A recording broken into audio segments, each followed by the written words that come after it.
All right, I wanted to take a look at lesson 4.3, which is what you worked on in class. And I wanted to look at number 4 and I believe number 6. Number 4 is the one I was working on up on the board, which wasn't working out for me, but after taking a second look at it, I think I have it figured out, and I wanted to share that one with you, and then also look at number 6. So let's take a look at 4 and 6 of your worksheet. Hopefully you'll see this video this evening and watch it. All right, in front of you, you should have your worksheet 4.3, and this is problem number 4. So what I did is just pulled the octagon out, and I pulled the rectangle out, which is going to be the faces.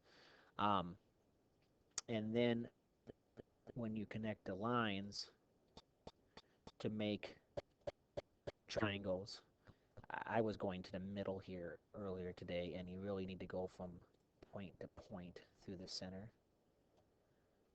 point to point through the center, point to point.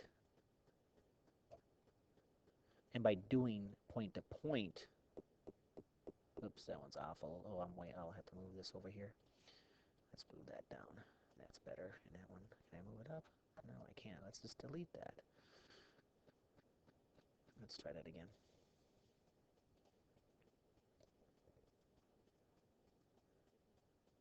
What we've created is 8 triangles. So now we know that the sides are 4 feet, and we know that the height is 5 feet. Now, because we went from the vertex to the vertex, there's only 8 triangles. 1, 2, 3, 4, 5, 6, 7, 8. So the formula, 1/2 base times height. 1/2 of 4 feet times 5 feet. Now, why it's 4 feet is because when I'm not trying to find this individual triangle, I'm finding the whole triangle. So that's why I'm using the 4 instead of 2. So you have 20. Half of 20 is 10. How many do I have? I have 8 of them. So I'm 80 feet squared.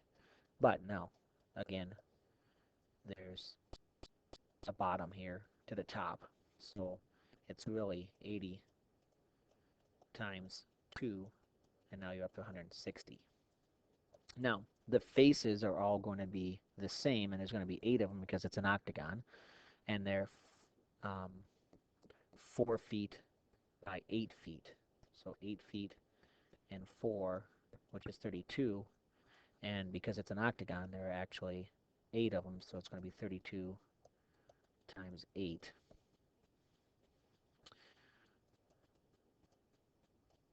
16, 24, 25. So 256 plus, oops, I didn't add a 0 there, plus 160. That should get you your final answer. 256 plus 160, 611, 416. So your final answer for the surface area would be 416 feet squared. And for problem number 6, all I did is the same thing. I have a rectangle pulled off, and now I have my 6-sided figure, my hexagon. And for this one here, again, I am going to connect vertex to the vertex, vertex to the vertex, vertex to the vertex, and I made 6. 4 inches is the height, base is 5 inches, so I'm just going to draw my line, 4 inches, and 5 inches. And again, it's 5 inches because it's from here to here, here to here. Again, 1/2 base times height, or 1/2 of 5 times 4, which is 20. Half of that will give you 10. Now, that's for 1, and of course you have 6. So it's 10 times 6, which is going to be 60 inches squared. But you have 2 of them, so really it's 60 times 2, which is 120 inches squared. Alright, and then you have your faces, which are all rectangles, and you have 5 and 4, which is 20, length times width, inches squared.